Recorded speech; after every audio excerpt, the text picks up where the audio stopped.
Conducting our drawdown differently would have certainly come with an increased risk of safety to our personnel. To me, those risks were unacceptable. And there was never any doubt that our military would perform this task efficiently and with the highest level of professionalism. That's what they do. And the same is true of our NATO allies and partners who have supported, we are supporting and supporting us as well as they conclude their retrograde.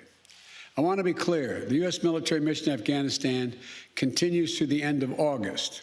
We retain personnel and capacities in the country, and we maintain some authority, the same authority under which we've been operating for some time. As I said in April, the United States did what we went to do in Afghanistan, to get the terrorists who attacked us on 9/11 and deliver justice to Osama bin Laden, and to degrade the terrorist threat to keep Afghanistan from becoming a base from which attacks could be continued against the United States. We achieved those objectives. That's why we went. We did not go to Afghanistan to nation build. And it's the right and the responsibility of the Afghan people alone to decide their future and how they want to run their country. Together with our NATO allies and partners, we have trained and equipped over nearly 300,000 current serving members of the military, the Afghan National Security Force, and many beyond that who are no longer serving. Add to that hundreds of thousands more Afghan national defense and security forces trained over the last 2 decades. We provided our Afghan partners with all the tools, let me emphasize, all the tools, training, equipment of any modern military. We provided advanced weaponry, and we're going to continue to provide funding and equipment, and we'll ensure they have the capacity to maintain their Air Force. But most critically, as I stressed in my meeting just 2 weeks ago with President Ghani and Chairman Abdullah, Afghan leaders have to come together and drive toward a future that the Afghan people want and they deserve. In our meeting, I also assured Ghani that U.S. support for the people of Afghanistan will endure. We will continue to provide civilian and humanitarian assistance, including speaking out for the rights of women and girls. I intend to maintain our diplomatic presence in Afghanistan, and we are coordinating closely with our international partners in order to continue to secure the international airport.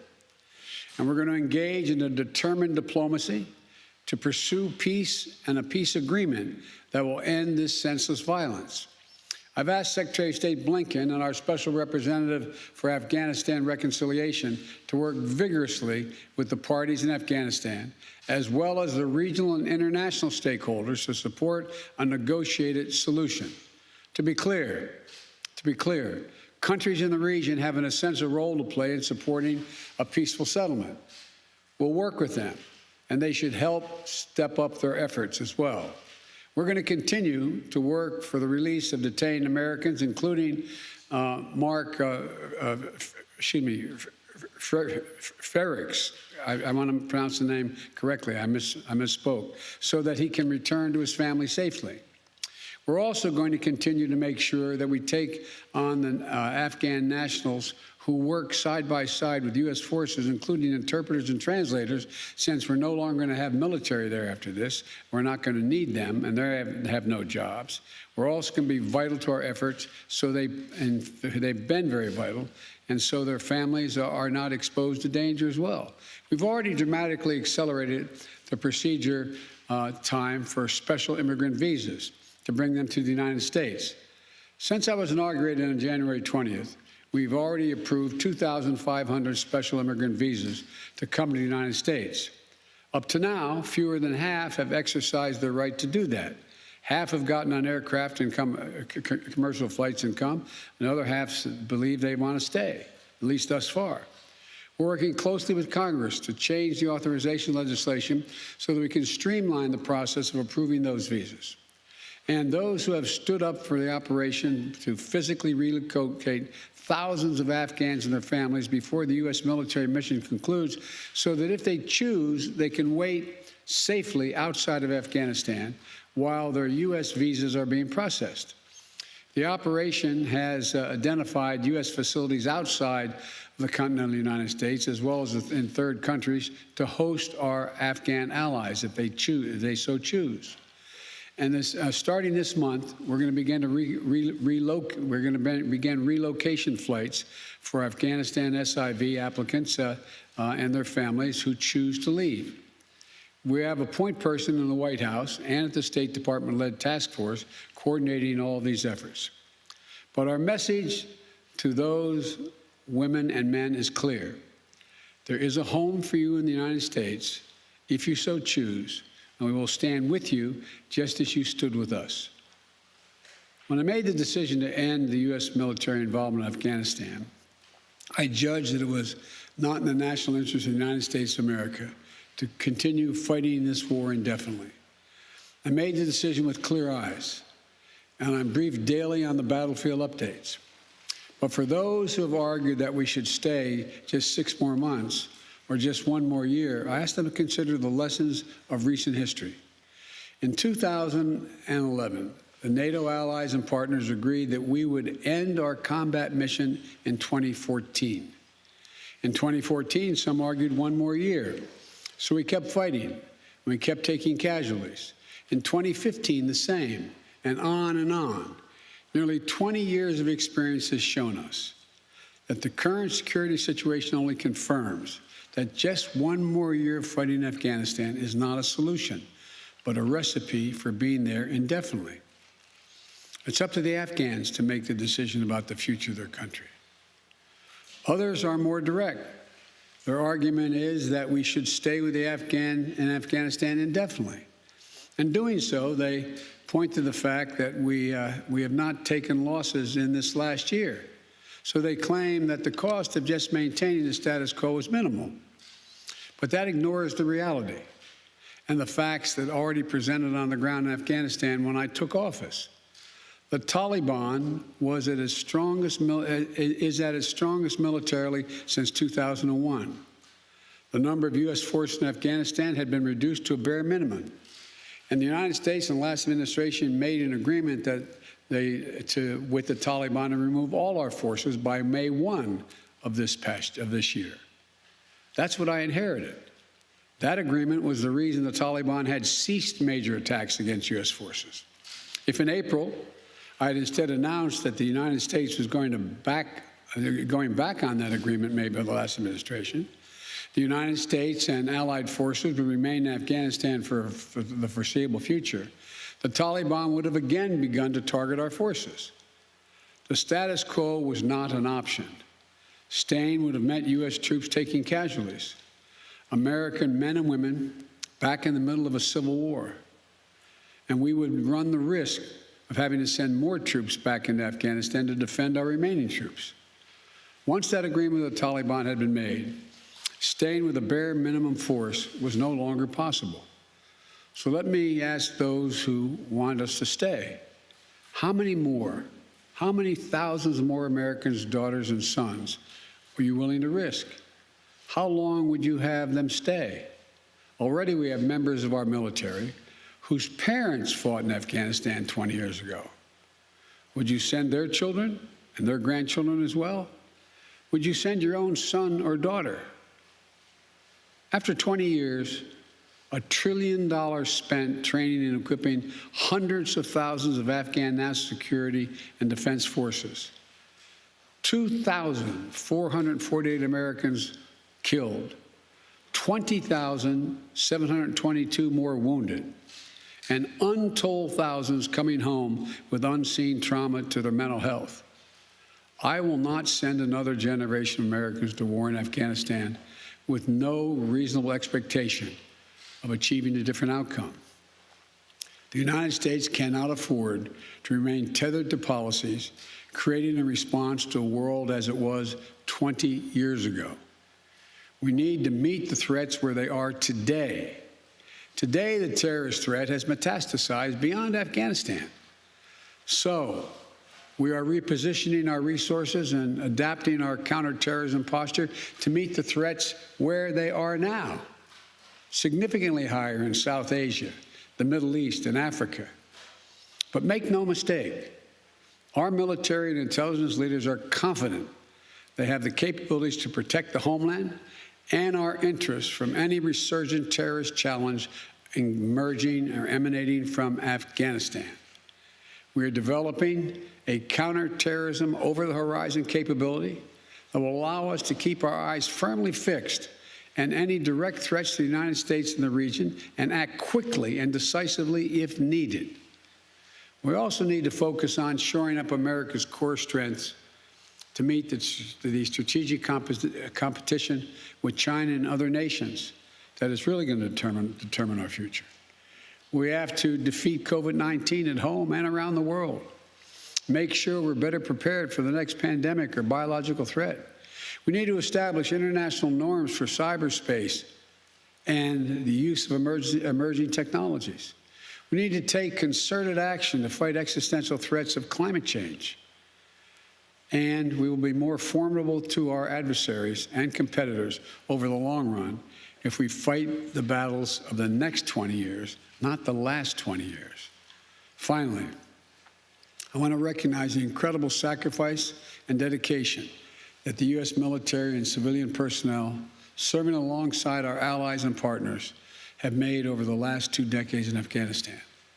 I want to honor the significance of what they've accomplished and the great personal risk they encountered and the incredible cost to their families. Pursuing the terrorist threat through some of the most unforgiving terrain on the planet, I've been almost throughout that entire country, ensuring there hasn't been another attack on the homeland from Afghanistan for the last 20 years, taking out bin Laden. I want to thank you all for your service and the dedication to the mission so many of you have given, and to the sacrifices that you and your families have made over the long course of this war. We'll never forget those who gave the last full measure of devotion for their country in Afghanistan, nor those whose lives have been immeasurably altered by wounds sustained in the service of their country. We're ending America's longest war, but we'll always, always honor the bravery of the American patriots who served in it. May God bless you all, and may God protect our troops. Thank you. Mr. President, do you trust the Taliban, Mr. President? Is a Taliban takeover of Afghanistan now inevitable? No, it is not. Because you have the Afghan troops have 300,000 well-equipped as any army in the world, and an Air Force against something like 75,000 Taliban. It is not inevitable. Do you trust the Taliban, Mr. President? Do you trust the Taliban, sir? Is that a serious question? It's absolutely a serious question. Do you trust the Taliban? No, I do not. Over the country to the Taliban. No, I do not trust the Taliban. So why are you handing over? Is the U.S. responsible for the death that happened to Afghans after you leave? Mr. President, will you amplify that question, please? Will you amplify your answer, please, why you don't trust the Taliban? It's a silly question. Do I trust the Taliban? No. But I trust the capacity of the Afghan military, who is better trained, better equipped, and more competent in terms of conducting war. Yes, ma'am. Thank you, Mr. President. Given the amount of money that has been spent and the number of lives that have been lost, in your view, with making this decision, were the last 20 years worth it? You know my record. I can tell by the way you asked the question. I opposed permanently having American forces in Afghanistan. I argued from the beginning, as you may recall. It came to light after the administration was over, lasted our administration. No nation has ever unified Afghanistan. No nation. Empires have gone there and not done it. The focus we had, and I strongly supported, and you may remember, I physically went to Afghanistan. I was up in that pass where Osama bin Laden was allegedly escaped or out of harm's way. We went for two reasons. One, to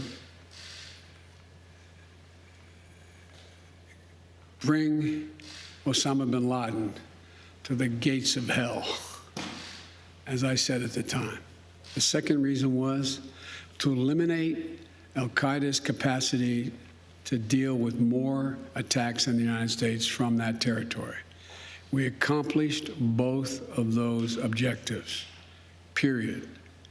That's what I believed from the beginning, why we should be and why we should have gone to Afghanistan. That job had been over for some time. And that's why I believe that this is the right decision and, quite frankly, overdue. Mr. President,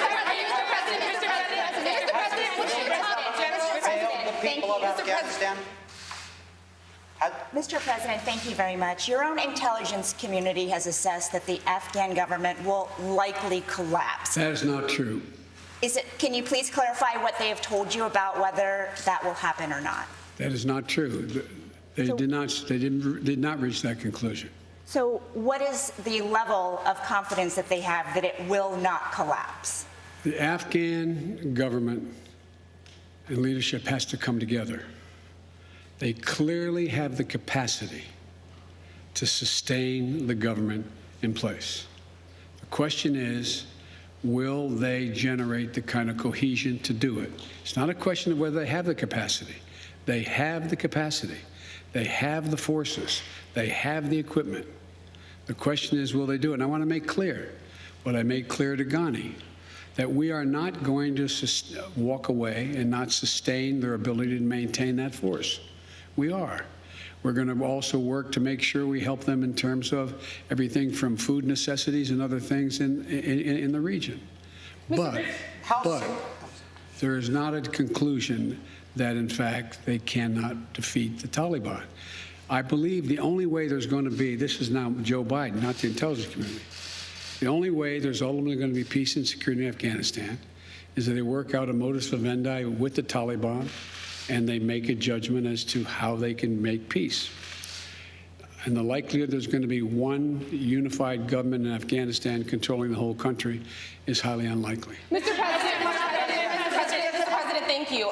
But we have talked to your own top general in Afghanistan, General Scott Miller. He told ABC News the conditions are so concerning at this point that it could result in a civil war. So if Kabul falls to the Taliban, what will the United States do about it?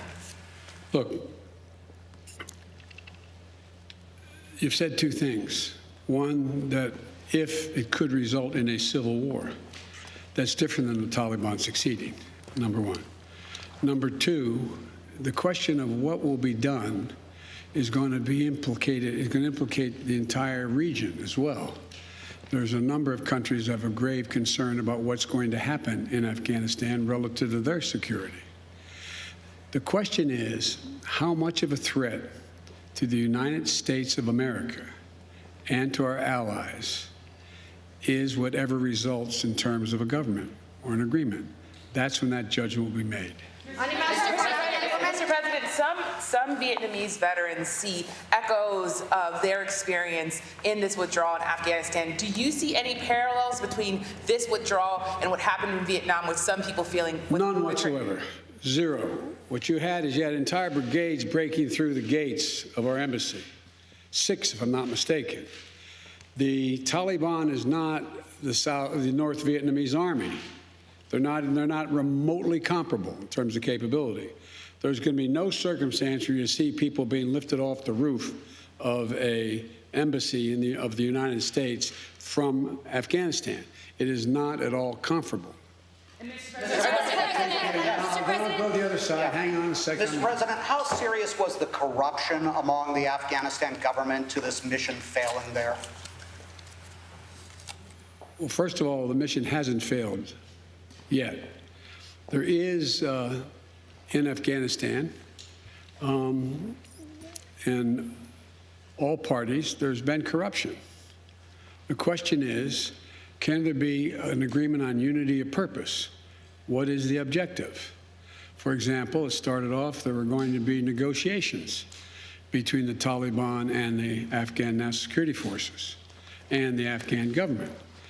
that didn't come to fruition. So the question now is, where do they go from here?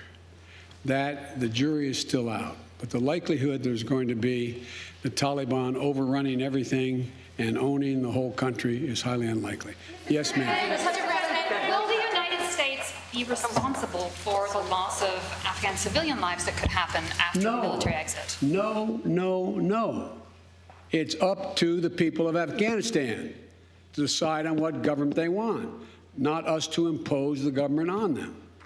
No country's ever been able to do that. Keep in mind, as a student of history, as I'm sure you are, never has Afghanistan been a united country. Not in all of its history. Not in all of its history. Mr. President, if this isn't a mission accomplished moment, what is it in your view? No, there's no mission accomplished. How would you describe it? The mission was accomplished in that we got Osama bin Laden, and terrorism is not emanating from that part of the world. If speed is safety, as you just said in your remarks, are you satisfied with the timeline of relocating Afghan nationals? Is it happening quickly enough to your satisfaction if it may not happen until next month at the end? Well, much of it's already happened. There's already been people, about 1,000 people have gotten on aircraft and come to the United States already on commercial aircraft. So as I said, there's over 2,500 people that, as from January to now, have gotten those visas, and only half decided that they wanted to leave. The point is that I think the whole process has to be speeded up, period, in terms of being able to get these visas. Why can't the U.S. evacuate these Afghan translators to the United States to await their visa processing, as some immigrants at the southern border have been allowed to do? Because the law doesn't allow that to happen. And that's why we're asking the Congress to consider changing the law. But in the meantime, we can guarantee their safety if they wish to leave by taking them to third countries, and/or while the wait is taking place, to come to and hopefully while they're waiting there, to be able to bring them back to the United States if that's what they choose to do. I'm an Afghan Safar woman. Any message, good message for Afghan women in future, because they have achievement. They are really concerned about their achievement. They are very concerned with good reason. Yes. When I was in Afghanistan, I've been there a number of times. I remember being in a school outside, and by the way, the schools in Afghanistan are not fundamentally unlike schools on the West Coast, where they have, an area in the middle that is sort of looks like a playground, and single-story buildings connected around it. And I remember speaking to a group of young women. I guess they're roughly, don't hold me to this, they look like they'd be 14, 15 years old, and they're in school, and there's a tiered classroom with single light bulbs hanging from the ceiling, as I know you know. Yeah. And I said that, the United States came here to make sure that we got this terrorist Osama bin Laden, and that terrorist didn't amass again to go after our country. And then we're going to have to leave. And the young woman said, "You can't leave. You can't leave." It was heartbreaking. "You can't leave," she said. "I want to be a doctor. I want to be a doctor. I want to be a doctor. If you leave, I'll never be able to be a doctor." Well, that's why we spent so much time and money training the Afghan security forces to do the work of defending that. Well, anyway, so yes, I'm aware. I'm going to take one more question. Have you spoken with any Taliban officials about the withdrawal? Mr. President, the Taliban being in Russia today. Mr. President, thank you. I wanted to ask, with the benefit of hindsight, you've spoken to the fact that the Taliban are sort of at their militarily strongest point that you've seen in 20 years. How do you feel personally about that, with the benefit of hindsight and all of the dollars and investments and American troops that were sent there? Relative to the training and capacity of the ANSF and the federal police, they're not even close in terms of their capacity. I was making the point. The point was that here we were. The argument is, well, we could stay because no one was dying. No Americans are being shot, so why leave? once the agreement was made by the last administration, we were going to leave by May 1st, it was very clear that a Taliban that had always been a problem was even a more sophisticated problem than they were from before. Not more sophisticated than the ANSF, the government, more than they were. The point being that it would have increased the prospect that they would have been able to take more lives of Americans if they decided we weren't going to go after them. That was the point I was making. Thank you all so very much. Have you spoken with any Taliban officials on the That is President Biden wrapping up prepared remarks, followed by an impromptu and somewhat lengthy press conference. Among the takeaways, August 31st will be the day when all U.S. forces will withdraw from Afghanistan. The president said speed and safety are aligned, and that, in his opinion, that withdrawal was somewhat overdue. Also, that the status quo, maintaining it there, a U.S. military presence in Afghanistan, was no longer an option. Under questioning from our own Wee Jiang, the president said it is not the considered opinion of the U.S. intelligence community that the Afghan government could or would likely fall as a result of U.S. military withdrawals, and that the Afghans have, quote, the capacity to sustain their government. I want to bring in our senior foreign correspondent, Charlie Daggett, who joins us now from Kabul, Afghanistan. Charlie, you heard the president talk a great deal about the capacity of the Afghan National Security Forces, arguing that their capacity is so much greater than the Taliban's. Yet the Taliban, under your watchful eye and everyone else's in Afghanistan, has been gaining territory consistently and persistently, has it not? Well, Major, they may have the capacity, but they haven't been able to stop the Taliban. They have been expanding this territory, not just in the southern regions where they have support, where they haven't been running into the resistance, but in the west, in the northern provinces. And this is where it's key. They're not only fighting Afghan forces, but local uprising forces. These are local militias who are fighting against the Taliban. And as we understand it, we've been speaking to defense officials here. They say the Taliban is overriding these rural areas. They're stopping just outside the provincial capitals. They do not want to provoke the United States while the U.S. military is still in the neighborhood. They don't want to have the airstrikes. But look, Major, I've been embedded with U.S. forces and Afghan forces. And what I've seen in those situations, they've got the surveillance, they've got the intelligence, they can see the Taliban coming. Most importantly, they have air superiority. They can bring in these airstrikes. The Taliban isn't worried about airstrikes now. That's just not happening.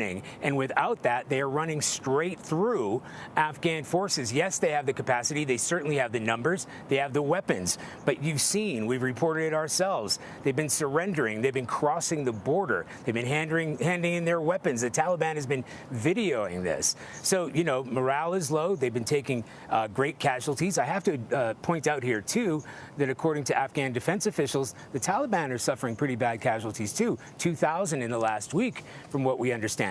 But what I mean is the war is raging, and it's going across the northern provinces, and that's a real concern. We saw for ourselves just outside Kabul, about an hour and a half's drive.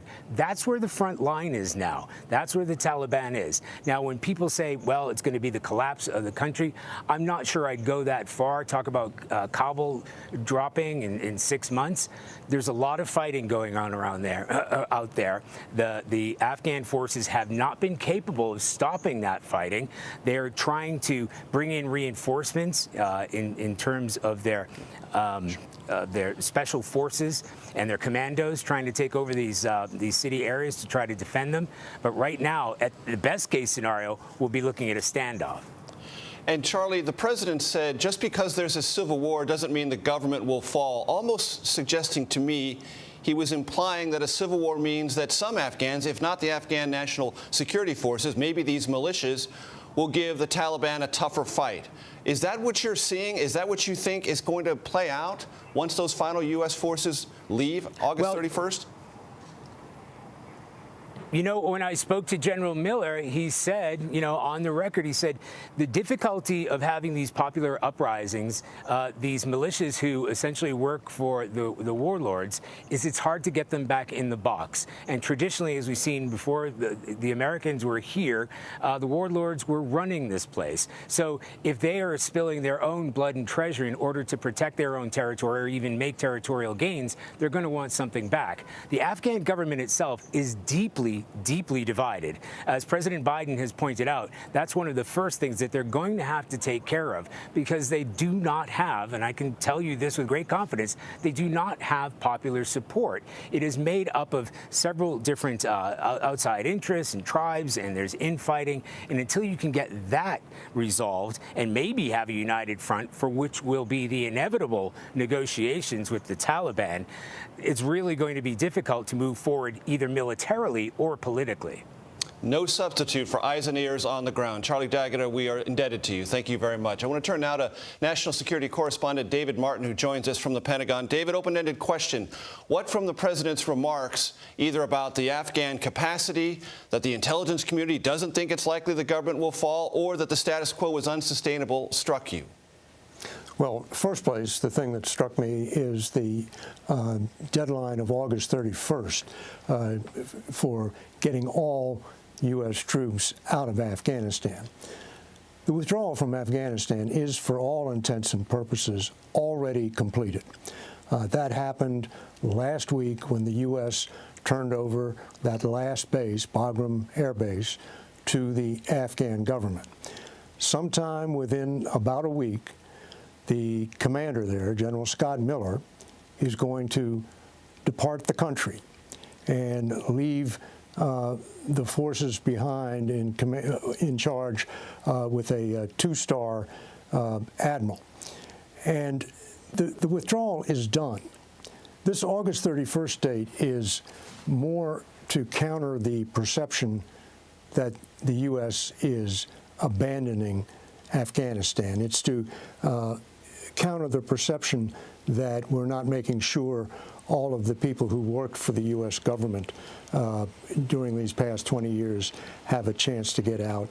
And it's a chance to make our allies feel that we are not simply pulling the plug. But he didn't announce mission accomplished. He didn't announce the pullout is complete. But for all intents and purposes, the U.S. military has withdrawn its forces from Afghanistan. David, as you well know, and as the president suggested, the Pentagon has in the past been resistant to this move. Is it on board now? Yes. I mean, the military advice was the surest way to prevent al-Qaeda from making a comeback was to keep troops there. But the president didn't accept that advice. And the military, as far as I can tell, is okay with that. In the first place, he listened to them. He met personally with his military advisors at least a half dozen times, and he asked questions that showed he was reading the briefing books he was sending them. But more importantly, they accept that the U.S. military simply cannot stay in Afghanistan forever, and there are greater threats facing this country today than al-Qaeda in Afghanistan. David Martin at the Pentagon, thank you very much. I want to bring in Chief White House Correspondent Nancy Cordes. Nancy, last week, President Biden told reporters in another impromptu encounter that Afghanistan wasn't necessarily a happy topic. It is clear for this White House this is a consequential, meaningful decision, and the remarks today were meant to explain most of it, I gather. Right, and there's a realization at the White House, and the president has it as well, that there are most likely going to be negative headlines for months, if not years to come when it comes to Afghanistan. They realize that the Taliban is picking up more territory all the time. There is likely to be more bloodshed. The White House press secretary even said today that there likely isn't any kind of military solution to the problem in Afghanistan. So this was the president trying to get ahead of all that, to say, I realize that there is a chance that Afghanistan is going to fall to the Taliban. I realize that there's a chance that there will be a civil war, but that is not the United States' responsibility. That's not the reason that the U.S. went into Afghanistan, and we are leaving without nation building, as he put it, because that has never been the goal of the United States, and he doesn't believe that that would be fruitful. It's clear that this is a difficult topic for the president. He understands the criticism that is going to come his way inevitably from lawmakers who felt that the U.S. should remain in Afghanistan, but he also nodded to the fact that this is a long-held belief of his, that he was arguing, even back when he was vice president, that the U.S. should depart because it had achieved its main objectives, driving terrorists out of Afghanistan, breaking up al-Qaeda, and that he didn't believe that the U.S. would ever be successful in uniting the country.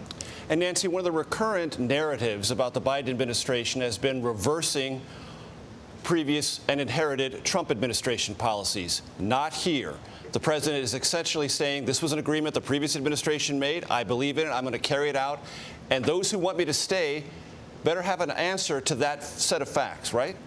Right. I mean, this is one of the rare cases where he actually agrees with his predecessor that it was the right thing to do to take the U.S. out of Afghanistan. Perhaps he didn't agree entirely with the timeline, but in broad strokes, he shares that view that it is time for the U.S. to go. And this is something that was negotiated with the Taliban, with Afghan leaders, and there are other European allies involved. And so he made a decision to stick with this agreement, partly because it shields him, again, from some of the criticism, because he can fall back on the fact that if Afghanistan does erupt in civil war, he could certainly say, well, I'm simply doing what my predecessor set in motion. Nancy Cordes at the White House, thank you so very much. Our coverage will continue on our streaming network, that's CBSN, your local news, and tonight on the CBS Evening News. This has been a CBS News Special Report. I'm Major Garrett in Washington. For news 24 hours a day, go to CBSNews.com.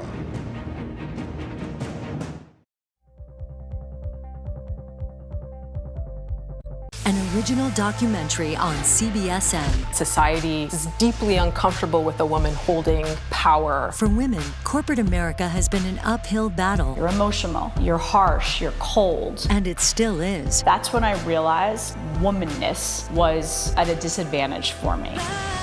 Women of color sit at the painful intersection of race and gender